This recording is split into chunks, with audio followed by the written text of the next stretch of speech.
Hi, I'm Olivia Thompson, and 3 months ago, my sister-in-law Diana turned my life upside down. She showed up at our doorstep with 3 oversized suitcases and a sob story about her failed marriage. What was supposed to be just a few days quickly spiraled into chaos, with my mother-in-law Margaret orchestrating a complete upheaval of my home, including demoting me to the unfinished basement so Diana could claim our master bedroom. Looking back, I should have seen it coming. From the moment I married Michael 2 years ago, Margaret and Diana made it clear I was an outsider. The help Diana once hissed to her friend at our wedding, thinking I couldn't hear. But Michael was different, supportive, loving, and quick to shut down their digs. At least he used to be. The night Diana arrived, mascara streaked down her cheeks as she collapsed dramatically into Michael's arms. "Mark left me," she sobbed.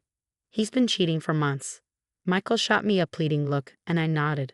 Of course we'd help. "You can take the guest room," I offered, already grabbing fresh linens. But Diana's eyes flitted to our bedroom door, ajar just enough to reveal the king-size bed and bay windows I painstakingly decorated. "The guest room?" Margaret's voice crackled through Diana's phone on speaker. I hadn't realized she was listening. "That tiny, dusty space? Absolutely not. Diana needs proper rest after her trauma." "Mom, I don't want to impose," Diana murmured, though she made no move to object. "Nonsense," Margaret snapped. "Michael, your sister needs support. Olivia can make do elsewhere. She's young and adaptable. Isn't that right, dear?" The way she said dear made my teeth grind. Before I could respond, Michael shifted uncomfortably. "Maybe just for a few days, honey. Diana's really upset." And just like that, I lost my bedroom. Diana moved into the master suite, complete with a memory foam mattress I'd saved for months to buy. I ended up in the guest room, but Margaret wasn't finished. The next morning, she marched in with a contractor in tow. "The guest room's air quality is atrocious," she announced, brandishing a device that looked suspiciously like a phone screensaver. "Diana's allergies would flare up. We'll need to renovate." "Olivia, you understand." "And where am I supposed to sleep?" I asked, watching my belongings get hauled out. Margaret's gaze slid to the basement door.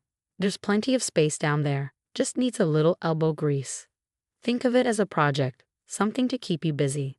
Michael started to object, but Diana burst into tears. "I should've just gone to a hotel," she wailed. "That sealed my fate." The basement was dark, damp, and littered with old Christmas decorations and exposed pipes. It was ironic, really, my interior design business was thriving. Yet I found myself laying a cot between a water heater and a stack of dusty boxes. "It's just temporary," Michael assured me. But as days turned into weeks, Diana's recovery became a parade of wine nights and spa days. Funded, no doubt, by Mark's cheating money. The master bath became her personal vanity, while my toiletries were relegated to a rusty shelf near the basement sink.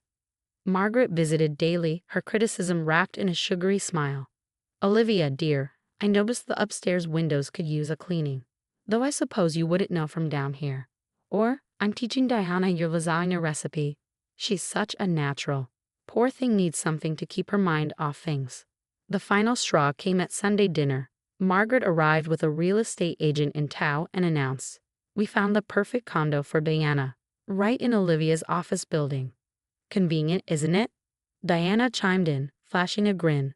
"I can even help with your design business. Mom said you've been overwhelmed lately." I never said, I started, but Margaret waved me off. "We're all family, dear. Diana's been such a blessing already. She even redecorated your old bedroom. It looks stunning." I clenched my fork, picturing my carefully curated decor, now covered in Diana's chaotic Pinterest knockoffs. "Actually," I said, my voice sharper than I intended, "my business isn't a family venture. And I don't need help." The room went silent. Margaret's smile tightened. "We'll discuss it later," she said, her tone icy. "Diana, show Olivia the paint samples you picked for the basement. Since you'll be staying longer, we should make it livable." Paint samples. For my basement exile. I stood abruptly, knocking over my water glass. "I need some air," I muttered, heading for the door. As I stepped outside, I heard Diana's theatrical whisper, "See, Mom? I told you she's been so unstable. Michael, we're just worried about her." I sat in my car, gripping the wheel, when my phone buzzed. A text from my best friend Lily lit up the screen. 911. Pipe burst in my kitchen. Need your expertise ASAP. For the first time in weeks, I smiled. On my way, I typed back. Sometimes a crisis is exactly what you need, and Lily's kitchen wasn't the only thing I planned to fix. I pulled into Lily's driveway, my mind churning with frustration over Diana's latest move. Inside, the smell of damp wood hit me immediately. Her kitchen was a wreck, with water-stained cabinets and warped flooring. "It's bad," Lily admitted, grimacing as she handed me a coffee. "But you look worse." Spill. We settled into her living room, and the words poured out. Diana's melodrama, Margaret's constant interference, Michael's inability to stand up for me. By the end of my rant, Lily's face had gone from sympathetic to stone-cold furious. "So let me get this straight," she said, setting her mug down with deliberate precision. "Your sister-in-law moves in, takes over your bedroom, and now she's scheming to take over your business. And Michael's just letting this happen." "He's stuck in the middle," I said weakly, though even I didn't believe it anymore. "No, he's stuck under his mother's thumb," she shot back. Grabbing her phone, she started scrolling. "You remember Karen from college? She's a real estate lawyer now. And I think you need to hear what she has to say about tenant rights." "Tenant rights?" I repeated, confused. Lily fixed me with a knowing look. "You're on the deed, right? Equal ownership with Michael?" I nodded, feeling a flicker of hope. "Then legally, they can't push you out of your own bedroom. Diana doesn't have a single right to be there." For the next 2 hours, Lily, Karen, on speakerphone, and I formed a battle plan. Karen walked us through everything: property laws, business protections, even tenant agreements. By the time I left, I felt something I hadn't felt in weeks: empowered. The house was quiet when I returned. Upstairs, the flicker of the TV confirmed Diana was comfortably ensconced in my bedroom. Michael was snoring softly in his recliner, a half-empty beer on the table beside him. I stared at him for a long moment, debating. Then I made my decision. "Michael," I said, shaking his shoulder. He jolted awake, blinking groggily. "What's wrong?" "We need to talk," I said, my voice steady but firm. "Now." He sat up, rubbing his eyes. "Honey, can't this wait until morning?" "No, it can't. This stops tonight, Michael. Either Diana moves to the guest room, or I'm moving out and taking half the business accounts with me." That woke him up. "What? You can't." "I can. I spoke to a lawyer today. Funny thing about joint assets in a marriage, they're joint." I crossed my arms, forcing him to meet my gaze. "I don't want to do this, but I will if you keep letting your family treat me like this." Michael stared at me, his expression shifting from confusion to guilt. I knew things were tense, but... "Tense?" I interrupted, my voice rising. "Michael, I'm sleeping in a basement next to the water heater while your sister throws wine parties in our bedroom. And now she's eyeing my business too." His face went pale. "What are you talking about?" Before I could respond, footsteps echoed on the stairs. Diana appeared in the doorway, wearing my silk robe and holding a glass of wine. "Everything okay down here?" she asked sweetly, though her tone was anything but. "Actually, no," I said, standing. "We're having a private conversation, Diana." "Oh, I'm sure it's nothing Mom and I can't help with," she said, her voice dripping with Fox concern. "Michael, you don't have to listen to this. I'll call Mom." "No," Michael said, cutting her off. "No more calling Mom. This is between us." For a moment, Diana's mask slipped, revealing pure rage. But she recovered quickly, pressing a hand to her chest. "Michael, I can't believe you're taking her side. After everything I've been through." "Enough," Michael said, his voice firm. "Diana, you need to move to the guest room, tonight." Diana's eyes narrowed, her usual tears failing to materialize. "Fine," she snapped. "But don't think this is over." She stormed upstairs, slamming the door to my bedroom. Michael turned to me, his shoulders slumping. "I've been an idiot," he admitted quietly. "Yes, you have," I said, though my tone was softer now. "But you're starting to fix it." The rest of the night was spent moving my things back upstairs. As I hung my clothes in the closet, Michael stood in the doorway, watching me. "I'll call the locksmith in the morning," he said, "and maybe we should look into counseling." I nodded, hope blooming in my chest. "That's a good idea." For the first time in months, I slept in my own bed. But the battle wasn't over. The next morning, I arrived at my office to find Diana sitting in my chair, Margaret beside her with a folder full of papers. "We need to talk business," Margaret said smoothly, her smile as sharp as a blade. "Family business." I stood in the doorway of my office, taking in the scene. Diana was lounging in my chair, spinning lazily side to side as though she owned the place. Margaret stood beside her, a picture of calculated poise, her handbag dangling from her arm like a weapon.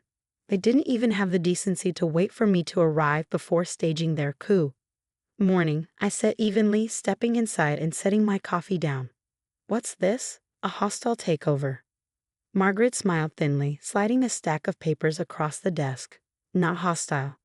Practical. We've drawn up some documents to restructure the company, make it more family inclusive." I picked up the papers and quickly skimmed them. My stomach turned. They wanted me to sign over 51% of my company, essentially giving them control of everything I'd built. "You can't be serious," I said, my voice sharp as I dropped the papers back onto the desk. "Serious as a heart attack," Diana said smugly, propping her chin on her hand. "And you might want to reconsider. Mom's had a chat with the Hendersons. They're not too pleased with your recent behavior." My breath caught. The Hendersons' renovation project was my biggest account. If I lost it, it could tank my reputation. "You've been talking to my clients?" I asked, ice creeping into my tone. "Blackmail is such an ugly word," Margaret said, her tone smooth. "But sometimes it's necessary to protect the family's interests. After last night's little spectacle, you've left us no choice." I laughed bitterly. "My spectacle? You mean exposing Diana's lies about her divorce?" Diana shot forward in her chair, her smirk replaced by a glare. "Watch it, Olivia. Things can get very messy for small business owners if the wrong people hear the wrong things." The office door swung open before I could reply. Karen walked in, her heels clicking against the floor, and Mark, Diana's ex-husband, followed close behind. "Oh good," Karen said, her voice light.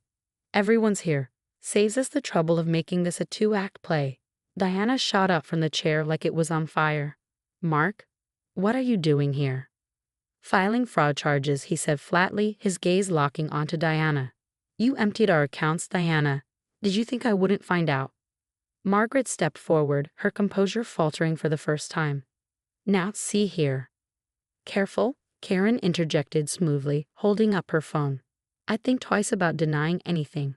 Olivia has recordings of everything you just said.